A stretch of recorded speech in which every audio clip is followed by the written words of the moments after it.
ಫ್ಯಾಕ್ಟ್ಸ್ಗೆ ತಮಗೆಲ್ಲರಿಗೂ ಸ್ವಾಗತ. ದೊಡ್ಡ ರಜಾ ಮುಗಿಸ್ಕೊಂಡು ಬರ್ತಾ ಇದೀವಲ್ವಾ. ಶುಕ್ರವಾರ ರಜೆ ಇತ್ತು ನಮಗೆ, ಗುಡ್ ಫ್ರೈಡೆ ಅಂತ. ಶನಿವಾರ ಭಾನುವಾರ ರಜೆ ಇತ್ತು. ಇವತ್ತು ಮಾರ್ಕೆಟ್ ಓಪನ್ ಆಯಿತು. ಸುಮಾರು ಜನಕ್ಕೆ ಎಕ್ಸ್ಪೆಕ್ಟೇಷನ್ ಏನಿತ್ತು, ಬಾಯಿಗೆ ಬಂದಂಗೆ ಏನೇನು ಅನಿಸುತ್ತೋ ಅದನ್ನೆಲ್ಲ ಹೇಳ್ತಾ ಇದ್ದಾರೆ ಅಮೆರಿಕ ಪ್ರೆಸಿಡೆಂಟು.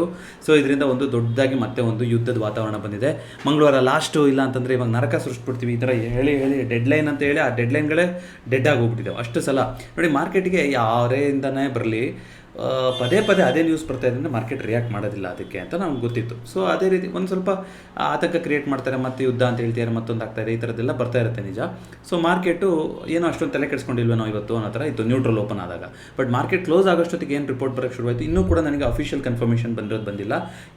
ಪ್ರತಿಯೊಂದು ಇರಾನ್ದು, ಇಸ್ರೇಲ್ದು, US ಮೀಡಿಯಾಗಳಿಂದ ಈ ಥರ ಸುದ್ದಿ ಬರ್ತಾ ಇದೆ ಅಂತ ಬಂದಿದೆ ಹೊರತು ಎರಡು ಫೇಸಲ್ಲಿ ಪ್ಲ್ಯಾನ್ ಮಾಡ್ತಾ ಇದ್ದಾರೆ ಯುದ್ಧನ ನಿಲ್ಲಿಸೋದಕ್ಕೆ. ಫಸ್ಟ್ ಫೇಸಲ್ಲಿ ಏನು 45 ದಿನಗಳ ತನಕ ಕದನ ವಿರಾಮ, ಯುದ್ಧ ಮಾಡಲ್ಲ ಅಂತ ಹೇಳ್ಬಿಟ್ಟು ಒಂದು ಬ್ರೇಕ್ ತೊಗೊತಾ ಇದ್ದಾರೆ.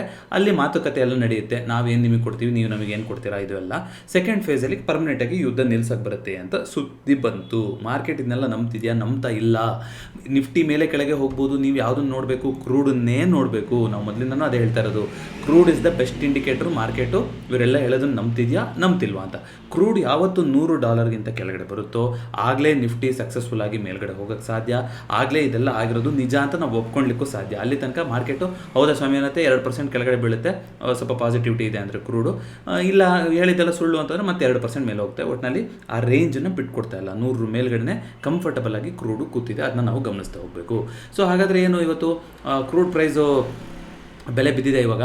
ಸೊ ಅದಕ್ಕೆ ರಿಲಯನ್ಸ್ ಬಿದ್ದಿದೆಯಾ ಅಂದರೆ ನೋಡಿ, ಎರಡು ಕಾರಣ. ಒಂದು, ಈ ಆಯಿಲ್ ಮ್ಯಾನುಫ್ಯಾಕ್ಚರಿಂಗ್ ರಿಫೈಲ್ ಕಂಪ್ನಿಗಳಿಗೆ ಹೌದು ಕ್ರೂಡ್ ಜಾಸ್ತಿ ಆದರೆ ಅವ್ರಿಗೆ ಬೆನಿಫಿಟ್ ಆಗ್ತಾ ಹೋಗುತ್ತೆ, ಕ್ರೂಡ್ ಜಾಸ್ತಿನೇ ಇದೆ. ಆದರೆ ಯಾಕೆ ಬಿದ್ದಿದೆ ಅಂದರೆ ಈ ಡೀಸೆಲ್ ಎಕ್ಸ್ಪೋರ್ಟ್ ಮಾಡೋದು ರೆಕಾರ್ಡ್ ಲೆವೆಲಲ್ಲಿ 7 ವರ್ಷದಲ್ಲೇ ಹೈಯೆಸ್ಟ್ ಆಗಿದೆ ಅಂತ ನಾವು ಕೇಳ್ಪಟ್ಟೆ. ಯಾಕೆಂದರೆ ಈ ಮಿಡಲ್ ಈಸ್ಟಲ್ಲೆಲ್ಲ ಫುಲ್ಲು ಇವಾಗ ಯುದ್ಧ ನಡೀತಾ ಇದೆಯಲ್ಲ, ಅಲ್ಲಿಂದ ತರಿಸ್ಕೊಳಕ್ಕೆಲ್ಲ ಸಾಧ್ಯ ಇಲ್ಲ.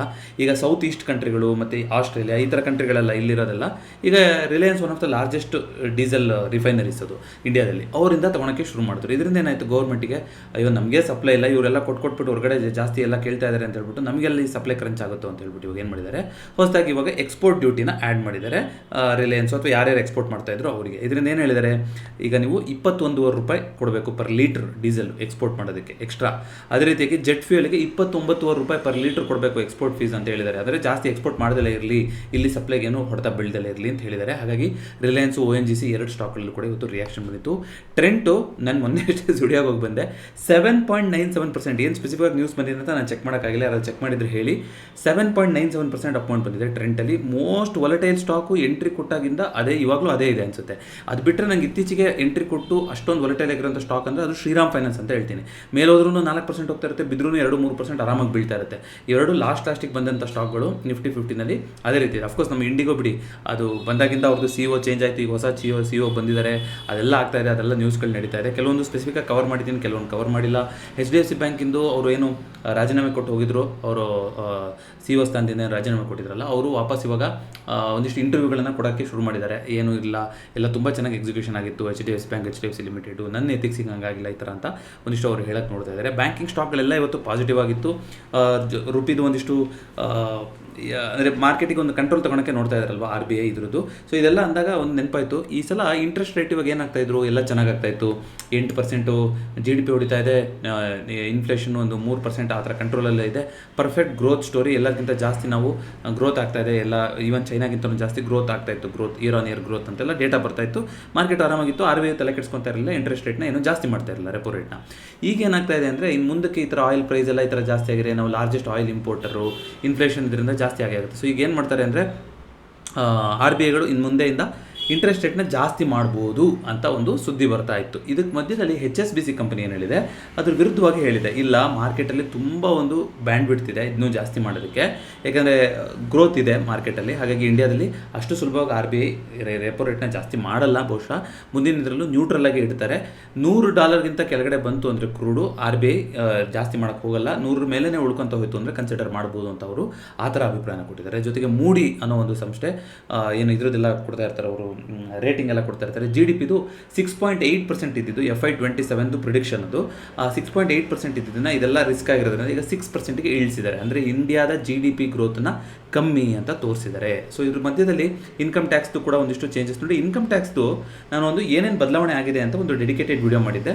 ಸುಮಾರು ಕಮ್ಮಿ ಜನ ನೋಡಿರ್ತೀರ ಅನ್ಸುತ್ತೆ. ಇಂಗ್ಲೀಷಲ್ಲಿತ್ತು ಟೈಟಲ್ ಅದು, ಯಾಕಂದರೆ ಆ ಪ್ಲೇಲಿಸ್ಟಲ್ಲೆಲ್ಲ ಇಂಗ್ಲೀಷಲ್ಲೇ ಟೈಟ್ಲ್ ಇಟ್ಬಿಟ್ಟಿದ್ದೀನಿ, ಹಾಗೆ ಇಟ್ಬಿಟ್ಟಿದ್ದೆ. ಯಾರಾದರೂ ನೋಡಿಲ್ಲ ಅಂದರೆ ಈ ವಿಡಿಯೋದ ಎಂಟ್ರಿ ಕೊಟ್ಟಿರ್ತೀನಿ. ಕೆಲವೊಂದು ಬದಲಾವಣೆಗಳು ನಾವು ಏನು ಅಂದ್ಕೊಂಡಿದ್ವಿ, ಇನ್ಕಮ್ ಟ್ಯಾಕ್ಸ್ ಎಲ್ಲ ನ್ಯೂ ಟ್ಯಾಕ್ಸ್ ರೆಜಿಮ್ ಎಲ್ಲ ಬಂದಾಗ ಜಾಸ್ತಿ ಇನ್ಮೇಲಿಂದ ಜನನ ನ್ಯೂ ಟ್ಯಾಕ್ಸ್ ರೆಜಿಮಿಗೆ ಪುಷ್ ಮಾಡ್ತಾ ಹೋಗ್ತಾರೆ.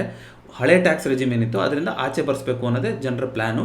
ಈಗೇನು ಹೋಮ್ ಲೋನ್ ಒಂದು ಕೊಟ್ಟಿದ್ದಾರೆ ಅದನ್ನು ಮುಂದೆ ತೆಗಿತಾನೆ ಹೋಗ್ತಾರೆ. ಇನ್ನೂ ಅಟ್ರಾಕ್ಟಿವ್ನೆಸ್ನ ಕಮ್ಮಿ ಮಾಡ್ತಾ ಬರ್ತಾರೆ. ಅದಕ್ಕೆ ಇನ್ನೂ ಜಾಸ್ತಿ ಇನ್ನೂ ಜನ ಅದ್ರ ಕಡೆ ಹೋಗೋ ಥರ ಮಾಡೋದಿಲ್ಲ ಅಂದ್ಕೊಂಡಿದ್ವಿ. ಆದರೆ ಇಂಟ್ರೆಸ್ಟಿಂಗ್ ಏನಾಗಿದೆ ಅಂದರೆ ಒಂದಿಷ್ಟು ಚಿಲ್ಡ್ರನ್ ಟ್ಯೂಷನ್ ಫೀಸು, ಚಿಲ್ಡ್ರನ್ದು ಎಜುಕೇಷನ್ ಫೀಸು ಇದರದ್ದೆಲ್ಲದರಲ್ಲೂ ಒಂದಿಷ್ಟು ಜಾಸ್ತಿ ಎಕ್ಸಂಪ್ಷನ್ಗಳನ್ನು ಕೊಡೋಕ್ಕೆ ಶುರು ಮಾಡಿದ್ದಾರೆ. ಅಂದರೆ ಯಾರಿಗೆ ಹೆಲ್ಪ್ ಆಗುತ್ತೆ ಅಂತ ಹೇಳ್ತಾ ಇದ್ದೀನಿ ಅಂದರೆ, ನಿಮ್ಮ ಟ್ಯಾಕ್ಸ್ ಸ್ಲ್ಯಾಬು ಜಾಸ್ತಿ ಇದ್ದು ನೀವು ಇಬ್ಬರು ಮಕ್ಕಳಿದ್ದಾರೆ ಮನೆಯಲ್ಲಿ ಅಂತ ಇಟ್ಕೊಳ್ಳಿ, ಅವರ ಹಾಸ್ಟೆಲ್ ಫೀಸು, ಅವರ ಎಜುಕೇಷನ್ ಫೀಸು ಇದನ್ನೆಲ್ಲ ನೀವು ಭರ್ತಿ ಮಾಡ್ತಾ ಇದ್ದೀರ ಅಂದರೆ, ಜೊತೆಗೆ ನೀವು ಬೆಂಗಳೂರಲ್ಲಿ HR ಇದ್ದು ತುಂಬ ಹೈ ಅಮೌಂಟಲ್ಲಿ ನೀವು ಕೊಡ್ತಾ ಇದ್ರಿ. ಇಷ್ಟು ದಿನ HR 40% ಅಷ್ಟೇ ಕ್ಯಾಲ್ಕುಲೇಷನ್ ಆಗ್ತಿತ್ತು, 50% ಅಂತ ತೊಗೊತಾ ಇರಲ್ಲ. ಇದಕ್ಕೆ ಅಲ್ಲೊಂದು HR ಸ್ಪೆಸಿಫಿಕ್ ವೀಡಿಯೋದಲ್ಲಿ ನಾನು ಹೇಳಿದ್ದೀನಿ ಏನದು ಕ್ಯಾಲ್ಕುಲೇಷನ್ ಅಂತ. ಸೊ ನೀವು ಆ ಥರ ಸಿಚುವೇಷನಲ್ಲಿ ಇದ್ದೀರಾ ಅಂದರೆ ನಿಮಗೆ ಒಂದು ದೊಡ್ಡ ಮಟ್ಟದಲ್ಲಿ ನಿಮಗೆ ಏನಾದರೂ ಒಂದು ಏನಂತಾರೆ ಒಂದು ಕ್ಲೇಮ್ ತೊಗೊಳಕ್ಕೆ ಸಾಧ್ಯತೆ ಇದೆ ಅಂದರೆ ನಿಮಗೆ ಓಲ್ಡ್ ಟ್ಯಾಕ್ಸ್ ರೆಜಿಮು ಕೂಡ ಈಗ ಪಾಸಿಟಿವ್ ಆಗುವಂಥ ಸಾಧ್ಯತೆ. ಯಾಕೆಂದರೆ ಆ ಮೀಲ್ ಕೂಪನ್ದು ಕೂಡ ಜಾಸ್ತಿ ಮಾಡಿದ್ದಾರೆ ನೋಡಿ. ನೀವು ರೆಗ್ಯುಲರಾಗಿ ಆಫೀಸಲ್ಲಿ ತಿಂತೀರಾ ಅಥವಾ ಝೊಮ್ಯಾಟೊ, ಸ್ವಿಗ್ಗಿ ಈ ಥರ ತರಿಸ್ತಾ ಇರ್ತೀರಾ ಒಟ್ಟಿನಲ್ಲಿ, ಅಥವಾ ರೆಸ್ಟೋರೆಂಟ್ಗಳಿಗೆ ಹೋಗ್ತಾ ಇರ್ತೀರಾ, ನಿಮ್ಗೆ ಹೆಂಗಿದ್ರು ಒಂದು ವರ್ಷಕ್ಕೆ 1 ಲಕ್ಷ ಊಟದ್ದು ಈ ಥರದ್ರಲ್ಲಿ ಖರ್ಚು ಆಗೇ ಆಗುತ್ತೆ ಅಂತ ನಿಮಗೆ ಇದೆ ಅಂತಂದರೆ, ನೀವು ಮ್ಯಾಕ್ಸಿಮಮ್ ಎಷ್ಟು ಕೊಡ್ತಾರೋ ಕಂಪ್ನಿಗಳದ್ದು ಯೂಸ್ ಮಾಡಿಕೊಂಡ್ರೆ 1 ಲಕ್ಷ ಅಮೌಂಟ್ ಅಲ್ಲೇ ನಿಮ್ಗೆ ಏನಾಗ್ತಾ ಹೋಗುತ್ತೆ, ಆಚೆ ಬಂದುಬಿಡುತ್ತೆ ಟ್ಯಾಕ್ಸಬಲ್ ಇನ್ಕಮಿಂದ. ಇದ್ರ ಬಗ್ಗೆ ಡೆಡಿಕೇಟೆಡ್ ವೀಡಿಯೋ ಬೇಕು ಅಂದರೆ ದಯವಿಟ್ಟು ಕಮೆಂಟ್ ಮಾಡಿ ತಿಳಿಸಿ. ಸುಮಾರು ಬೆನಿಫಿಟ್ಟು ನೀವು ಓಲ್ಡ್ ಟ್ಯಾಕ್ಸ್ ರೆಜಿಮಲ್ಲೂ ಆಗುತ್ತೆ. ನೀವು ಅದನ್ನೆಲ್ಲ ಕ್ಯಾಟಗರಿ ಯೂಸ್ ಮಾಡ್ಕೊತಾ ಇದ್ದೀರಾ. ನಾನು ಆಗಲೇ ಹೇಳ್ದಂಗೆ ಮನೆಯಲ್ಲಿ ಇಬ್ಬರು ಮಕ್ಕಳಿದ್ದಾರೆ, ಜೊತೆಗೆ ನೀವು ಝೊಮ್ಯಾಟೊ, ಸ್ವಿಗ್ಗಿ, ರೆಸ್ಟೋರೆಂಟ್ಗಳು ಇಲ್ಲಿ ನೀವು ಜಾಸ್ತಿ ಖರ್ಚು ಮಾಡ್ತಾ ಇದ್ದೀರಾ ಅಂತಂದರೆ ನೀವು ನ್ಯೂ ಟ್ಯಾಕ್ಸ್ ರೆಜಿಮೇ ಬೈ ಡಿಫಾಲ್ಟು ಅಂತ ಹೋಗುವಂಥದ್ದು ಬೇಕಾಗಿಲ್ಲ. ಓಲ್ಡ್ ಟ್ಯಾಕ್ಸ್ ರೆಜಿಮನ್ನು ಕೂಡ ಕನ್ಸಿಡರ್ ಮಾಡ್ಬೋದು. ಆ ಥರ ಸಿಚುವೇಷನ್ ಬಂದಿದೆ, ಅದನ್ನ ಯೋಚನೆ ಮಾಡಿ ಅಂತ ಹೇಳ್ತೀನಿ. ಅದೇ ರೀತಿಯಾಗಿ ಟ್ರೆಂಡ್ ಇವತ್ತಿನ ಟಾಪ್ ಗೇನರ್, ರಿಲಯನ್ಸ್ ಇವತ್ತಿನ ಟಾಪ್ ಲೂಸರ್ ಆಗಿತ್ತು. ಬ್ಯಾಂಕಿಂಗ್ ಸ್ಟಾಕ್ಗಳೆಲ್ಲ ಪಾಸಿಟಿವ್ ಆಗಿತ್ತು. ನಿಫ್ಟಿ ನೆಕ್ಸ್ಟ್ 50 ಅಂತ ನೋಡ್ತಾ ಬರೋದಾದರೆ PSU ಬ್ಯಾಂಕ್ಗಳು ಕೂಡ ಪಾಸಿಟಿವ್ ಆಗಿ ಬಂದಿದೆ ಇವತ್ತು. ಡಿಮಾರ್ಟಲ್ಲಿ 4.33%.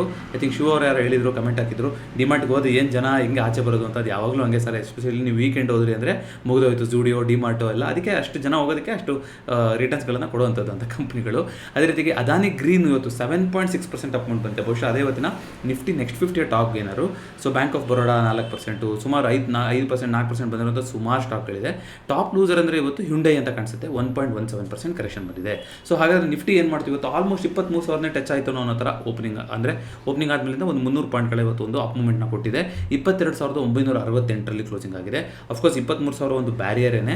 ಸೊ ತುಂಬ ಒಂದು ಪಾಸಿಟಿವ್ ಆಗಿ ನಿಫ್ಟಿ ಹೋಗಬೇಕು ಅಂದರೆ ಏನಾಗಬೇಕು, ಫಸ್ಟ್ 110ಕ್ಕಿಂತ ಕೆಳಗಡೆ ಕ್ರೂಡು ಟ್ರೇಡ್ ಆಗೋಕ್ಕೆ ಶುರು ಆಗಬೇಕು, 100ಕ್ಕಿಂತ ಕೆಳಗಡೆ ಬರಬೇಕು. ತಿರ್ಗಾ 24,000 ಲೆವೆಲ್ ಇದೆಲ್ಲ ಮೇಲ್ಗಡೆ ಹೋಗಬೇಕು ಅಂದರೆ ಮಾರ್ಕೆಟು ಅಷ್ಟು ಸುಲಭ ಇಲ್ಲ. ಕ್ರೂಡ್ ಯಾವಾಗ $100 ಕೆಳಗಡೆ ಬರುತ್ತೋ ಒಂದು ಬ್ಯಾರಲ್ಗೆ ಅವಾಗ ಆಗ್ತಾ ಹೋಗುತ್ತೆ. ನೋಡಿ, ಒಂದು ಬ್ಯಾರಲ್ ಅಂದಾಗ ನೆನಪಾಯ್ತು, ಕ್ರೂಡ್ ಅಂತೆಲ್ಲ ಮಾತಾಡ್ತಿರ್ತೀವಲ್ಲ, ಏನಿರುತ್ತೆ ಅಂತ. ಒಂದು ಬ್ಯಾರಲ್ ಅಂದರೆ 42 ಗ್ಯಾಲನ್ ಅಂತ. US ಅಲ್ಲೆಲ್ಲ ಗ್ಯಾಲನ್ನಲ್ಲಿ ಅಳಿತಾರೆ. ಅಂದರೆ ಇಂಡಿಯಾದಲ್ಲಿ ಅಂತ ನೀವು ನೋಡೋದಾದರೆ ಒಂದು 159 ಲೀಟ್ರ್ ಬರುತ್ತೆ ಒಂದು ಬ್ಯಾರಲ್ ಅಂದರೆ 159 ಲೀಟ್ರಿಗೆ ಎಷ್ಟು, $111 ನಡೀತಾ ಇದೆ. ಬಟ್ ಆ್ಯಕ್ಚುಲಿ ಏನು ಹೇಳ್ತಾ ಇದ್ದಾರೆ, ದೇಶಗಳು ವ್ಯವಹಾರ ಮಾಡಬೇಕಾದ್ರೆ 140 2008 ಟೈಮಲ್ಲಿ ಏನಿತ್ತು ಆ ಪೀಕಿಗೆ ಹೊರಟೋಗ್ಬಿಟ್ಟಿದೆ ಅಂತ ಹೇಳ್ತಾರೆ. ಇದು ಫ್ಯೂಚರ್ಸ್ ಆ್ಯಂಡ್ ಆಪ್ಷನ್ಸ್ ಎಲ್ಲ ಕಾಂಟ್ರಾಕ್ಟ್ ಏನಿರುತ್ತೆ ಅದು ಇದ್ರ ಮೇಲೆ ನಡೀತಾ ಇರುತ್ತೆ. 111 ಸ್ಪಾಟ್ ಕ್ರೂಡ್ ಪ್ರೈಸ್ ಅಂತ ಕರಿತೀವಿ. ಸಾಮಾನ್ಯವಾಗಿ 159 ಲೀಟ್ರ್ ಬರುತ್ತಲ್ಲ, ಅದರಲ್ಲಿ ಏನಾಗ್ತಾ ಹೋಗುತ್ತೆ ಅಂತಂದರೆ ಮೇಲ್ಗಡೆ ತಿಳಿ ಪದರ ಬರುತ್ತಲ್ಲ, ಅದು ಪೆಟ್ರೋಲ್ ಅಥವಾ ಅಲ್ಲಿ ಗ್ಯಾಸೋಲಿನ್ ಅಂತ ಕರೀತಾರಲ್ವಾ. ಸೊ ಅದು 42%, ಒಂದು ಬ್ಯಾರಲಲ್ಲಿ 42% ಪೆಟ್ರೋಲ್ನ ಎಕ್ಸ್ಟ್ರಾಕ್ಟ್ ಮಾಡ್ಬೋದು. ನೆಕ್ಸ್ಟ್ ಲೇಯರು 27% ಡೀಸೆಲ್ ಎಕ್ಸ್ಟ್ರಾಕ್ಟ್ ಮಾಡ್ಬೋದು. ಅದಕ್ಕಿಂತ ಕೆಳಗಡೆ 10% ಜೆಟ್ ಫ್ಯೂಯಲ್, ಜೆಟ್ಟಿಗೆ ಹಾಕ್ತಾರಲ್ಲ, ಜೆಟ್ ಫ್ಯೂಯಲ್ಗಳನ್ನ ಯೂಸ್ ಮಾಡ್ಬೋದು. ಅದ್ರ ಕೆಳಗಡೆ ಬರುವಂಥ 4% ಈ ಪ್ರೋಪೇನು, ಬ್ಯೂಟೇನು ಇದೆಲ್ಲ ಬರ್ತಾ ಹೋಗುತ್ತಲ್ಲ, ಮೀತೇನು ಹಾಗೆಲ್ಲ ಕನ್ವರ್ಟ್ ಮಾಡ್ಕೊತೀವಿ, LPG, CNG ಎಲ್ಲ ಆಗಿ ಅದರಿಂದ ಹೋಗ್ತಾ ಹೋಗುತ್ತೆ. ಅದ್ರ ಕೆಳಗಡೆ ಪೆಟ್ರೋಕೆಮಿಕಲ್ ಸ್ಟಾಕ್ಸ್ ಬರ್ತಾ ಹೋಗುತ್ತೆ, ಪೆಟ್ರೋಕೆಮಿಕಲ್ ಫೀಡ್ ಸ್ಟಾಕ್ಸ್ ಅಂತ, ಅದೊಂದು 7% ಇರುತ್ತೆ.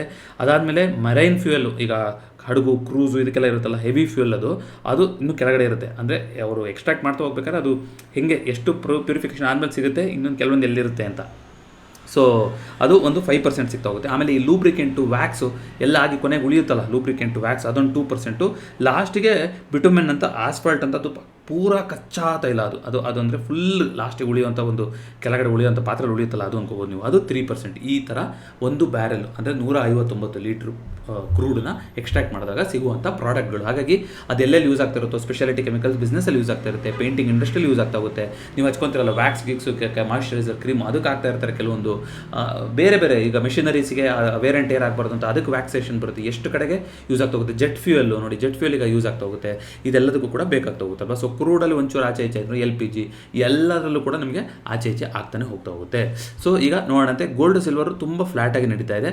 ಕ್ರೂಡ್ ಏನಾದ್ರು ಕಮ್ಮಿ ಆಯಿತು ಅಂದರೆ ಗೋಲ್ಡ್ ಸಿಲ್ವರ್ ಮೇಲೆ ಹೋಗುತ್ತೆ. ಕ್ರೂಡ್ ಅಲ್ಲೇ ಇತ್ತು ಅಂತಂದರೆ ಅದು ಅಲ್ಲೇ ಇರುತ್ತೆ. ಕ್ರೂಡ್ ಇನ್ನೂ ಮೇಲೆ ಹೋಯಿತು ಅಂದರೆ ಗೋಲ್ಡ್ ಸಿಲ್ವರಲ್ಲಿ ಕರೆಕ್ಷನ್ ಕೂಡ ಆಗ್ತಾ ಹೋಗ್ಬೋದು. ಅದೇ ಕೋರಿಲೇಷನ್ ನಾವು ನೋಡ್ತಾ ಇದ್ದೀವಿ. ಗಿಫ್ಟ್ ನಿಫ್ಟಿ ಸದ್ಯಕ್ಕೆ ಫ್ಲಾಟ್ ನಡೀತಾ ಇದೆ. ಬ್ಯಾಂಕ್ ನಿಫ್ಟಿ ಇವತ್ತು 1000 ಪಾಯಿಂಟ್ಗಳ ಮೂವ್ಮೆಂಟ್ ಕೊಟ್ಟಿತ್ತು. Sensex, mid cap Nifty, Nifty ಎಲ್ಲದು ಕೂಡ. ಬಟ್ ಇವತ್ತಿನ ಟಾಪ್ ಗೇನರ್ ಅಂದರೆ ಅದು ಬ್ಯಾಂಕ್ ನಿಫ್ಟಿನೇ ಅಂತ ಕಾಣಿಸುತ್ತೆ. 2% ಅಪ್ ಮೂವ್ಮೆಂಟ್ ಆಗಿದೆ. 93 ರೂಪಾಯಿನಲ್ಲೇ ಇದೆ. IT ಸ್ಟಾಕ್ಸ್ಗಳಲ್ಲಿ ನೋಡಿ ಒಂದು ಟರ್ನ್ ಅರೌಂಡ್ ಆಗುವಂಥ ಸಾಧ್ಯತೆ ಇದೆಯಾ ಏನು ನೋಡ್ಬೋದು. ಸ್ವಲ್ಪ ಹುಷಾರಾಗಿರಬೇಕು ಅಂತ ಮಾತಾಡ್ತಾ ಇದ್ವಿ. IT ಸ್ಟಾಕ್ಗಳಲ್ಲಿ ಒಂದಿಷ್ಟು ಆಗ್ತಾ ಇರ್ಬೋದು. ಜೊತೆಗೆ ಯಾವುದೋ ವಿಪ್ರೋದು ಯಾವುದೋ ಒಂದಿಷ್ಟು ಆಕ್ವಿಸಿಷನ್ ಆಯಿತು ಅಂತ ಕೇಳಿದೆ. ಅದೇ ರೀತಿ ಎಸ್ ಬ್ಯಾಂಕಲ್ಲಿ Q4 ಒಳ್ಳೆ ರಿಸಲ್ಟ್ಸ್ ಬಂದಿದೆ. ಡೆಪಾಸಿಟ್ಸು ಜಾಸ್ತಿ ಆಗಿದೆ, ಇಯರ್ ಇನ್ ಇಯರ್ ಗ್ರೋತು ಕೂಡ ಜಾಸ್ತಿ ಆಗಿದೆ ಅಂತ ಬಂದಿತ್ತು. ಸೊ ಕೆಲವೊಂದು ಆ ಥರದ್ದೆಲ್ಲ ಅಪ್ಡೇಟ್ ಬರ್ತಾ ಇದೆ. ಬಿಟ್ಕಾಯಿನ್ ಇವಾಗ 69,000 ಆಲ್ಮೋಸ್ಟ್ 70,000 ಹತ್ತಿರ ನಡೀತಾ ಇದೆ. ಸೊ ಕಾಪರಲ್ಲೂ ಕೂಡ ಈ ಕಾಪರ್ ಫ್ಯೂಚರ್ಸು ಪಾಸಿಟಿವ್ ಆಗಿದೆ. ಬಟ್ ಇವತ್ತು ಕಾಪರು ಇದ್ರ ರೇಟು ಡಾಲರ್ ರೇಟಲ್ಲಿ ಫ್ಲಾಟ್ ಆಗೇ ಇತ್ತು. ಸೊ ಇದಿಷ್ಟು ಮೇನ್ ಇಂಡೆಕ್ಸ್ಗಳಾಯಿತು. ಸೊ ನೋಡ್ಕೊಂಬಂದ್ಬೋಣ ಏನೇನಾಗಿದೆ ಅಂತ. ಹೀಟ್ ಮ್ಯಾಪ್ ನೋಡಿದ್ರೆ ಇವತ್ತು majority of the stocks positive ಆಗಿತ್ತು. ನಿಫ್ಟಿ 45 ಸ್ಟಾಕ್ಸ್ ಪಾಸಿಟಿವ್ ಆಯಿತು. ಬ್ಯಾಂಕ್ ನಿಫ್ಟಿ ಔಟ್ ಎಲ್ಲದು ಕೂಡ ಪಾಸಿಟಿವ್ ಆಗಿತ್ತು. ಕನ್ಸ್ಯೂಮರ್ ಡ್ಯೂರಬಲ್ಸ್ ಇವತ್ತಿನ ಟಾಪ್ ಗೇನರು. ಆಯಿಲ್ ಆ್ಯಂಡ್ ಗ್ಯಾಸ್ ಇವತ್ತಿನ ಟಾಪ್ ಲೂಸರ್ ಆಗಿದೆ. ಸೊ OI ಚಾರ್ಟ್ ಅಂತ ನೋಡ್ತಾ ಬರೋದಾದರೆ ಈಗ ಸದ್ಯಕ್ಕಿರೋದು ಯಾವುದು, ನಾಳೆ ನಿಫ್ಟಿ ಎಕ್ಸ್ಪೈರಿ ಅಂತ ನೋಡೋದಾದ್ರೆ ಏನಂತ ದೊಡ್ಡ ಪೊಸಿಷನ್ಗಳೇ ಆಗಿಲ್ವಲ್ಲ, ಏನು ಸಮಾಚಾರ ಗೊತ್ತಿಲ್ವಲ್ಲ, ಇದು ಹಿಂಗಿರೋಕ್ಕೆ ಸಾಧ್ಯ ಇಲ್ವಲ್ಲ. ಸೊ ಯೂಶಲಿ ನಾಳೆ 1 day to ಎಕ್ಸ್ಪೈರಿ ಅಂತಂದರೆ ಹೆಂಗಿರುತ್ತೆ, 1 crore ತನಕ ಪೊಸಿಷನ್ ಇರುತ್ತೆ. ಇಲ್ಲಿ ನೋಡಿ ಇವತ್ತು ಇಲ್ಲಿ ಯಾರು ಕೂಡ ಮಂಚೆ ಮಾಡಿಲ್ಲ. 23,000 ಇಲ್ಲೆಲ್ಲ ಆರಾಮಾಗಿ ಎಲ್ಲಿದ್ದಾರೆ ಎಲ್ಲ 22,500 ದೊಡ್ಡ ಸಪೋರ್ಟ್ ಮಾಡ್ಕೊಂಡು ಕೂತಿದ್ದಾರೆ. ಅಂದರೆ 22,500 ನಾಳೆ ಬಿಟ್ಕೊಡೋವಂಥದ್ದು ತುಂಬ ಕಷ್ಟ ಇದೆ ಅಂತ ಆಗೋಯ್ತು. ಆಲ್ಮೋಸ್ಟ್ 1 CR ತನಕ ಇದೆ. ಬಟ್ ಮೇಲ್ಗಡೆ ರೆಸಿಸ್ಟೆನ್ಸ್ ನೋಡಿ ಇವತ್ತು ಇಲ್ಲಿ ಕಮ್ಮಿ ಮಾಡ್ಕೊಂಡಿದ್ದಾರೆ. 23,000ದಲ್ಲಿ 23,200 ಸ್ವಲ್ಪ ಇದೆ. ಬಟ್ ದೊಡ್ಡ ಮಟ್ಟಿನ ರೆಸಿಸ್ಟೆನ್ಸ್ ಅಂದರೆ ನಂಗೆ ಕಾಣಿಸ್ತಾ ಇರೋದು 80 ಲಕ್ಷ 90 ಲಕ್ಷ ರೇಂಜ್ ಅಂದರೆ 23,500 ಆಸ್ಪಾಸಲ್ಲಿ. ಅಂದರೆ ಏನು ನಾಳೆ ಮಾರ್ಕೆಟು ಒಂದು ದೊಡ್ಡ ರೇಂಜನ್ನು ಇಟ್ಕೊಂಡಿದೆಯಲ್ಲ, ಯಾವ ಕಡೆಗೆ ಹೋಗ್ಬೋದು ಅಂತ ನೋಡ್ಬೋದು ನಿಮ್ಗೆ. ಇದರಿಂದ 22,500 23,500 ಅಫ್ಕೋರ್ಸ್ ಮಧ್ಯದಲ್ಲಿ ಇಲ್ಲಿ ಇಲ್ಲ, ರೆಸಿಸ್ಟೆನ್ಸ್ ಇಲ್ಲ ಅಂತ ನಾನು ಹೇಳ್ತಾ ಇಲ್ಲ. ಆದರೆ ಅಷ್ಟೊಂದು ದೊಡ್ಡ ಮಟ್ಟದಲ್ಲಿ ಇಮಿಡಿಯೇಟಾಗಿ ರೆಸಿಸ್ಟೆನ್ಸ್ ಕೊಡೋ ಥರದ್ದು ಇಲ್ಲ. ಸೊ ಈ ಪೊಸಿಷನ್ಗಳೆಲ್ಲ ನಾಳೆ ಚೇಂಜಸ್ ಆಗ್ಬೋದು. ಓವರ್ನೈಟು ಏನೇನಾಗುತ್ತೆ, ಏನು ರಾಜಸಂಧಾನ ಆಗುತ್ತೆ, ಏನು ಅಫಿಷಿಯಲ್ ಕನ್ಫರ್ಮೇಷನ್ ಬರುತ್ತೆ ಅದ್ರ ಮೇಲೆ. ಸೊ ಸದ್ಯಕ್ಕೆ ಪಾಸಿಟಿವ್ ಆಗಿ ಕಾಣಿಸ್ತಾ ಇದೆ ಮಾರ್ಕೆಟು ಆಗ್ತಾ ಇರೋಂಥ ಬೆಳವಣಿಗೆ ನೋಡೋದಾದರೆ. ಬಟ್ ನೋಡೋಣ, ಯಾವುದು ಇಲ್ಲಿ ಶಾಶ್ವತ ಇಲ್ಲ. ಕ್ರೂಡ್ ಏನು ಮಾಡುತ್ತೋ ಮಾರ್ಕೆಟ್ಗಳೆಲ್ಲ ಅದೇ ರೀತಿ ರಿಯಾಕ್ಟ್ ಆಗ್ತಾ ಹೋಗುತ್ತೆ. ಇವತ್ತಿಂದು ಡೇಟಾ ಬಂದಿದೆ, ನೋಡ್ಕೊಂಬರ್ಬೋಣ. FIDA ಡೇಟಾ ಇವತ್ತು 6 ಏಪ್ರಿಲ್ ಬಂದಿದೆ. 8,167 ಕೋಟಿ ಆ್ಯಸ್ ಯೂಶುವಲ್ ಮಾರ್ತಾನೇ ಇದ್ದಾರೆ FIಗಳು. DIಗಳು ಇವತ್ತು ಅದನ್ನು ಮ್ಯಾಚ್ ಮಾಡಿದ್ದಾರೆ. ಸೊ ಮಾರ್ಕೆಟು ಪಾಸಿಟಿವ್ ಆಗಿದೆ. ಹಾಗಾದರೆ ಯಾರು ಬೈ ಮಾಡಿದ್ದು ಸೆಲ್ ಮಾಡಿದ್ದು ನಂಗೆ ಗೊತ್ತಿಲ್ಲ, ನೀವೇ ಹೇಳಬೇಕು. ಇವರಿಬ್ಬರು ಇಲ್ಲೇ ಈಕ್ವೇಟ್ ಆಗೋದ್ರು, ಸರಿ ಹೋಗೋದ್ರು. ರೀಟೇಲರ್ಸ್ ಬೈ ಮಾಡಿದ್ರೆ ನಂಗೆ ಡೌಟು ಅಂತ ಅನ್ಸುತ್ತೆ. ಯಾಕಂದರೆ ರೀಟೇಲರ್ಸ್ ಎಲ್ಲ ಇವಾಗ ಸೆಲ್ ಮೋಡಲ್ ಇರ್ತಾರೆ. ಸೊ ಇಲ್ಲಿ 6th ಏಪ್ರಿಲಿಗೆ ಅಪ್ಡೇಟ್ ಆಗಿಲ್ಲ. ಮೋಸ್ಟ್ಲಿ ಸ್ಟ್ರಾಂಗ್ ಬೇರಿಶ್ ಆಗೇ ಇದ್ದಾರೆ ರೀಟೇಲರ್ಸು. FI ಪ್ರೋಗಳು ಚೇಂಜ್ ಆಗಿದ್ರೆ ಆಗಿರ್ಬೋದು. ಉಲ್ಟಾ ಆಗಿದ್ರೆ ಯಾರಾದರೂ ಕಮೆಂಟ್ ಮಾಡಿ ತಿಳಿಸಿ. ಡೇಟಾ ಅಪ್ಡೇಟ್ ಆದಮೇಲೆ ಸೆನ್ಸಿಬಲಲ್ಲಿ ಸ್ವಲ್ಪ ಲೇಟಾಗಿ ಬರುತ್ತೆ. ಬಟ್ ವೆರಿ ಇಂಪಾರ್ಟೆಂಟ್ ಡೇಟಾ ಆಗ್ತಾ ಹೋಗುತ್ತೆ. ಅದು ಯಾವ ರೀತಿ ಇದೆ ನಾಳೆಗೆ ಸ್ಟ್ಯಾಂಡು ಅನ್ನೋದು. ಇದ್ರ ಮಧ್ಯದಲ್ಲಿ IPOಗಳದ್ದು ಆಲ್ರೆಡಿ ಕವರ್ ಮಾಡಿದ್ದೀನಿ. ಒಂದಿಷ್ಟು ಅಪ್ಕಮಿಂಗ್ IPOಗಳಿದೆ. 9ನೇ ತಾರೀಕು 10ನೇ ತಾರೀಕು ಓಮ್ ಪವರು ಪ್ರಾಪರ್ಟಿ ಶೇರ್ ಇನ್ವೆಸ್ಟ್ಮೆಂಟ್ ಅಂತ. ಸದ್ಯಕ್ಕೆ ಯಾವುದು IPOಗಳು ನಡೀತಾ ಇಲ್ಲ. ಇದಿಷ್ಟು ಇವತ್ತಿನ ಫಿನ್ಫ್ಯಾಕ್ಟ್ಸ್ ಆಗಿತ್ತು. 2026 ನಮ್ಮ ಚಾನಲ್ ಮಿಷನ್ ನಿಮಗೆಲ್ಲರಿಗೂ ಗೊತ್ತಿದೆ. Invest with intent. ಪ್ರತಿಯೊಂದು ಹೂಡಿಕೆನೂ ಒಂದು ಗುರಿ ಜೊತೆಗೆ ಇರಬೇಕು. ಶಾರ್ಟ್ ಟರ್ಮ, ಲಾಂಗ್ ಟರ್ಮ, ಏನಕ್ಕೆ ಮಾಡ್ತಾ ಇದ್ದೀನಿ ಅನ್ನೋದನ್ನು ನಿಮಗೆ ಕ್ಲಾರಿಟಿ ಇರಬೇಕು. ಇದ್ರ ಬಗ್ಗೆ ಡೆಡಿಕೇಟೆಡ್ ವಿಡಿಯೋ ಪ್ರತಿ ವಿಡಿಯೋದ ಡಿಸ್ಕ್ರಿಪ್ಷನ್ ಇರುತ್ತೆ. ಇಂಟ್ರೆಸ್ಟ್ ಇದ್ದರೂ ಚೆಕ್ಔಟ್ ಮಾಡ್ಬೋದು. ಮತ್ತೊಂದು ವಿಡಿಯೋದೊಂದಿಗೆ ಭೇಟಿಯಾಗೋಣ. ಎಲ್ಲರಿಗೂ ನಮಸ್ಕಾರ.